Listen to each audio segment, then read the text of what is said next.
Pag-usapan na po natin mga kapatid. Ito po, yung balita po nito na sa pagkakahuli po nito ni Franco Mabanta. Anuhin lang po natin, basahin lang po natin mula po sa DCRH. Siguro naman na hindi fake news 'to. Idinetalye ng NBI ang pag-aresto kay Franco Mabanta, founder at CEO ng Peanut Gallery Media Network, at apat na iba pa, matapos ang umano'y pangingikil kay dating House Speaker Martin Romualdez. Ayon sa NBI, dinampot sila sa isang entrapment operation sa Pasig City kagabi, kung saan dinala ng mga operatiba ang 75 million marked money bilang paunang bayad. Bahagi raw ito ng original na 350 million na hinihingi ng grupo ni Mabanta na kalaunan na ibaba sa 300 million. Apat na bagsakan umano ang demand na hatiin sa tig 75 million. Nag-ugat ang operasyon sa sumbong ng kampo ni Romualdez sa extortion na nagsimula paumano noong 2025 pero nabuhay nakalipas na 2 linggo. Sabi pa ng Bureau, nagpadala ng teaser ng video ang grupo kay Romualdez upang ipang-blackmail at nagbantang ilalabas ang part 1 nito kung hindi ibibigay ang pera. Kasadong isalang sa inquest proceeding sa mga suspect ngayong araw. Yan po ay pagbabalita via Jassel Recaport ng DCRH News. Alam niyo mga kapatid, no? Kung totoo po yan, na nahuli po yan si Mabanta dahil po sa tangkang extortion, patutunayan po na NBI, kakasuhan, makukulong. Hindi ko alam kung bailable yung extortion na 300 million pero ang laki po ng pera, 300 million eh.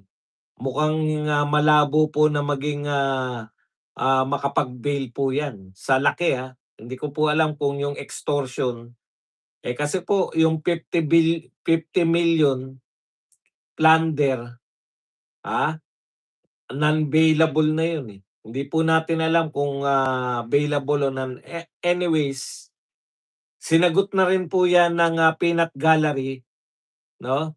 Ito pong Peanut Gallery, ito po yung pinamumunuan, yung PGMN o Peanut Gallery Media Network. Okay, ito po ang kanilang sagot. There was no extortion, there was zero threats from us. That's all BS. The evidence provided showed one side of the story. We committed no crime and we can prove it. Yan po. Romualdez did this. Romualdez did this to silence us. Why? Because the timing of the release of our expose would leave him in a desperate situation, particularly with his vast current troubles with the ombudsman hanging over his head. Okay, so sumagot po sila na ito po ay tanim. Kumbaga, tinataniman lang po ng kaso itong si Franco Mabanta. Okay? So ano po ang take naman diyan ni Malacanang, 'di ba? Kataka-taka po kasi kilala po ng mga reporter na 'to si Mabanta na tauhan po ni BBM. Kaya po eto po yung tinanong nila rito kay Auntie Claire. Pakinggan lang po natin, kung papaano po 'to si Auntie Claire, papaano niya po. Actually, eto pong mic, props ko lang po 'to. Eto talaga, eto talaga yung mic ko kaya lang nangangawit na.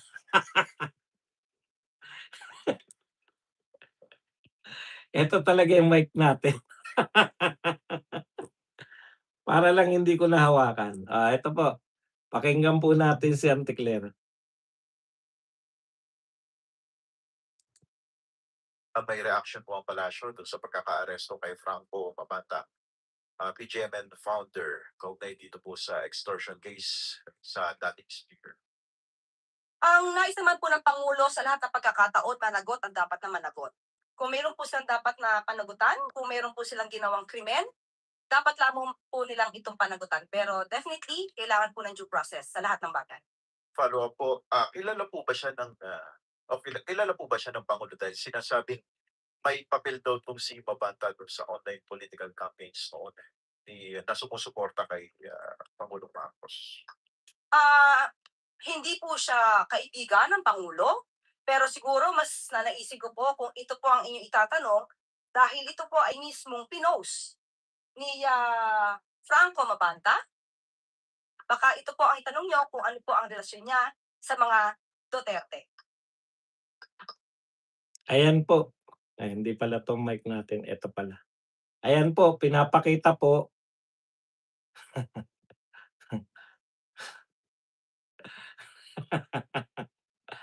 Ano po yung sinabi ni Auntie Claire. Tapos pinakita niya po yung picture na naman ni Tatay Digong, 'no, na, kadikit si, Franco Mabanta. Okay. So, ang gusto pong sabihin ni Auntie Claire, kahit hindi niya po sinasabi, ang gusto niya pong ipahiwatig na si Mabanta po ay walang kaugnayan kay BBM, pero may kaugnayan po kay, Tatay Digong dahil may picture. Okay. Alam niyo gasgas na gasgas na po 'tong picture na 'to.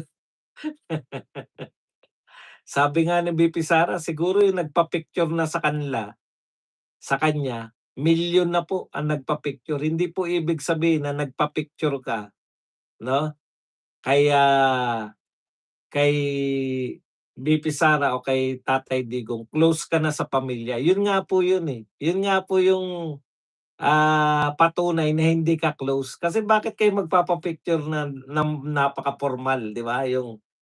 Kasi po yung mga close kila Tatay Digong hindi po nila kinakailangan na papa-picture tayo, gano'n. Talagang kasama ka, okey. Kaya ito po, sangkatutak na po yung cliname ninyo, kayo Auntie Claire, lalo ka na. Dahil po sa mga picture, sangkatutak na po yung ibinintang ninyo. Parang kriminal kung milyon po yung mga nagpa-picture kila Tatay Digong tsaka kay VP Sara, 'no? Milyon po yung posibleng, mag-commit ng krimen, 'di po ba? Oh, kung milyon po kung 'yan po yung posibilidad na mag-commit kung kada po magko-commit ng krimen yung may picture kay Tatay Digong, kasalanan na ni Tatay Digong. Ang tindi niyo naman. Okey.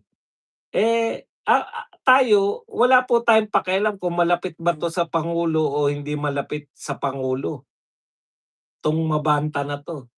Lalong wala po kaming pero natitiyak ko po sa inyo hindi po 'yan malapit sa mga Duterte. Kasi hindi pa namin nakikita yung mga tukmol na yan. Ang dami na pong okasyon ng mga Duterte na hindi naman namin napagkikita yan, hindi po kilala yan. Kasama po ba yan sa mga vlogger na pinatawag noon sa ano?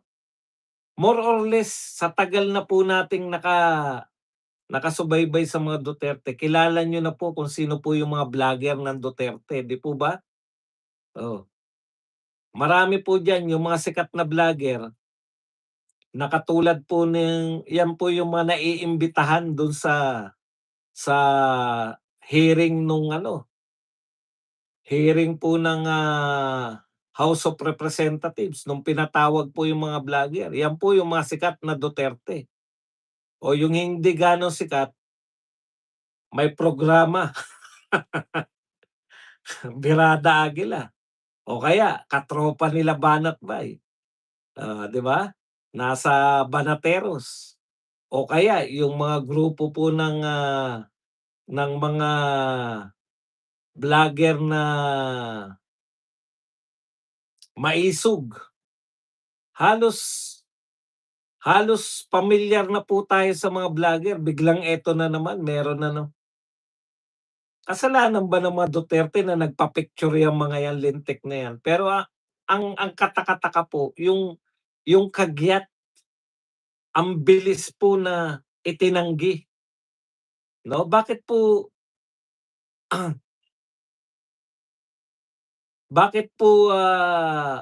itatanggi agad? Samantalang may ugnayan pala talaga 'to kay BBM. Alam niyo po yung pagtanggi ni Auntie Claire, mas naging kahina-hinala po, eh. Oh, bakit po?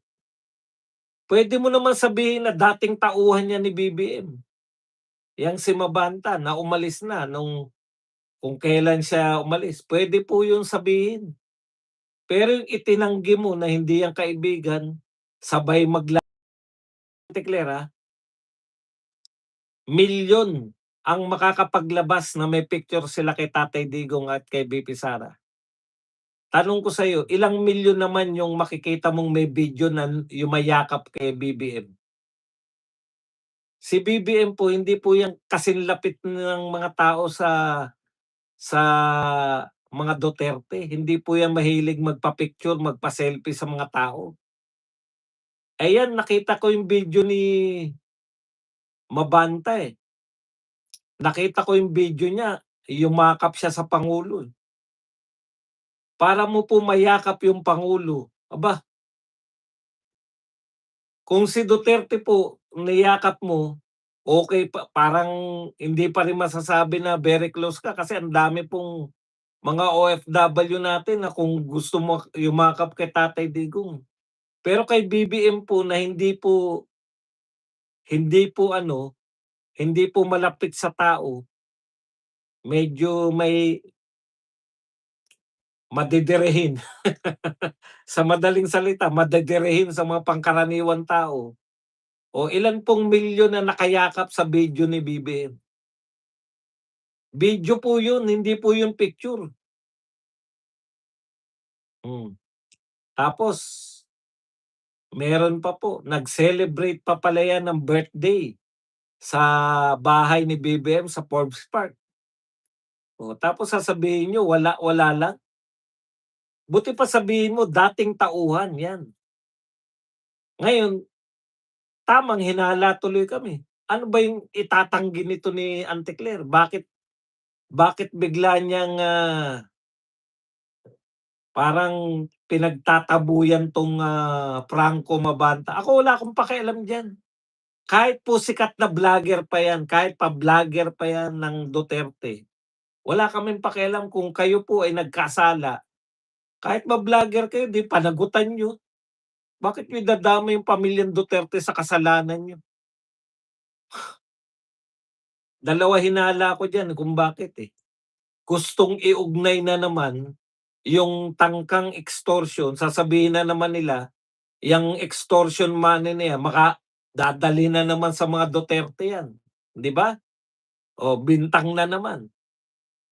O isa pa, 'pag naglabas ito, 'di ba may video raw, yan yung video po yung extortion, eh, 'di ba?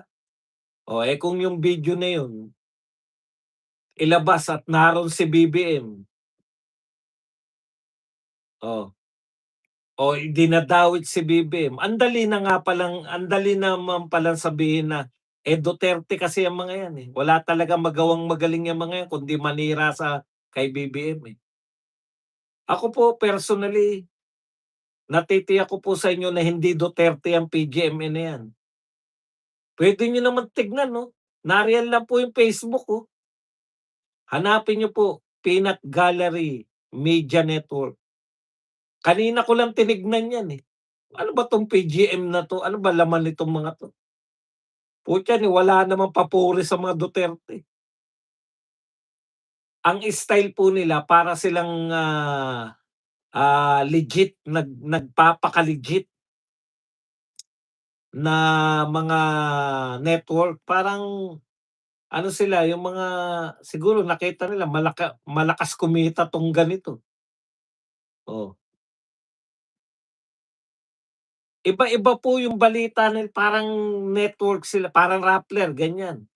Eh, yung Rappler nga lang kasi masyadong identified na anti-Duterte. Eto kasi sila, para silang network na tabla-tabla lang. Meron silang pro Marcos, meron silang pro Duterte, meron halo-halo. Oh. Eh, yung Rappler kasi anti-Duterte agad, eh. Eto iba-iba, eh. Minsan Depende sa balita. Tama nga naman kung siguro malakas kumita yan 'no, magtayo na lang kaya ako niya Aratelis News Network. Parang ang dali lang naman gawin ng mga ginagawa nila. Magga-gather lang tayo ng mga balita. Trabahuin ang di ko lang kaya yung marketing, eh. Siguro kumikita yung mga yan, 'di ba nakikita ko yung mga Rappler, may mga commercial din silang kakaiba, eh. Anyways, yun po, nakikita ko po yun, kaya kaagad itinatanggi kasi malay nyo nga naman, kasama pala sa video nila si BBM, 'di ang bilis ng sabihin ni Auntie Claire na, "Oh, 'di ba, DDS kasi yan." Ang nakakatakot po yung ano nila, yung kahit hindi po sinasabi ni Auntie Claire mismo na DDS, eto na ngayon yung mga troll. Puta bugbog na kaagad, DDS si Franco, anak ng pupa. Kung extortionist po yan, hindi ko po sinasabi extortionist kasi hindi pa napapatunayan, eh. Kung extortionist po yan, kahit DDS pa yan, anong kinalaman? Porket DDS, eh, kasalanan na ni Sara Duterte yun. Utot niyo. Patunayan niyo extortionist yan, ipakulong niyo. Kahit na ano pa siya. Ang dami ng problema ng mga Duterte, eh, mag-extortion pa ba? Ayun nga, kita niyo sala-salabat na yan. Alam natin diyan na papunta yan, eh. Bakit pa gagawin ng mga Duterte yan kung pagbibintangan niyo na naman sa Duterte yan? 'Di ba bintang niyo, Lord of all drug lords nga. Oh, 6 pa yung mga extortion, maliit na yan. 'Di ba sabi niyo bilyon-bilyon ng Duterte. Yan po yan. Yang posibleng hindi pa po pinagbibintangan, naghuhugas na ng kamay. Kaya lang, ayan ang dami na pong lumalabas na siya talaga. Ang problema kay Franco Mabanta, puging-pugi siya sa sarili. Sa mga video ni BBM laging naroon siya, eh. Ah, binebenta niya talaga yung kanyang sarili na isang, social media specialist o kung ano man ang tawag diyan sa mga taong ganyan. Anyways, tuloy-tuloy lang Auntie Claire, sanay na kami sa'yo. Puwede rin naman yung anggulo na ano, 'di ba? Puwede rin naman yung anggulo na ito ay, galawan na 'to ng, banata na talaga na magpinsan. Kasi ngayon tignan niyo po yung timing, eh. Yung timing po ng paglalabas niyan, 'di ba yan pabor kay ano yan, eh, pabor kay, Romualdez yan. Yun ang akala mamaya anohin natin na bakit hindi yan pabor kay Romualdez.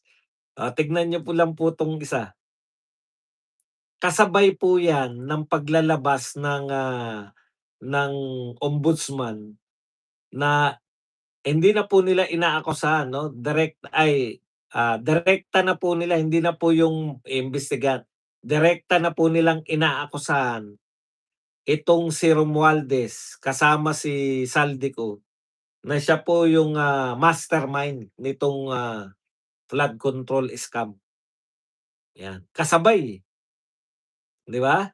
Kaya mag-iisip ka rin, eh. Okey.